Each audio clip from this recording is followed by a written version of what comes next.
Mitt Romney hasn't provided details of his economic plan, so we should be grateful he selected as vice president a man with a detailed plan that Romney says is marvelous, bold and exciting, excellent, much needed, consistent with his own plan.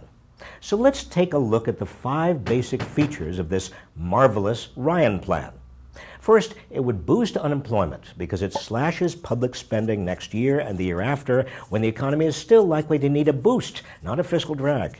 It would be the same austerity trap now throwing Europe into recession. According to the Economic Policy Institute, Ryan's plan would mean 1.3 million fewer jobs next year than otherwise and 2.8 million fewer the year after.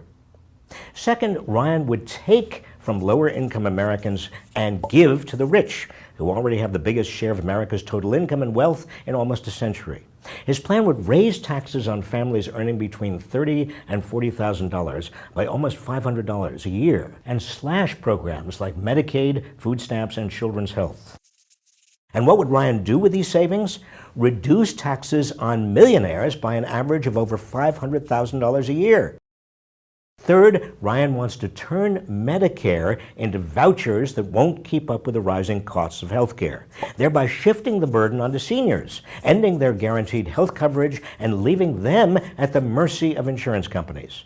By contrast, Obama's Affordable Care Act saves money on Medicare by reducing payments to medical providers like hospitals and drug companies. Fourth, Ryan wants to add money to defense while cutting spending on education, infrastructure, and basic research and development. America already spends more on defense than the next 5 biggest military spenders put together. Our future productivity depends on the public investments Ryan wants to cut. Finally, Ryan's budget doesn't even reduce the federal budget deficit, not for decades.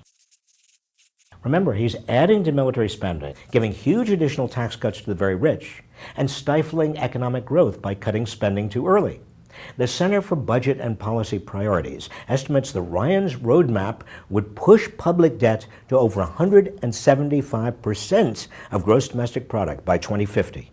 So there you have it.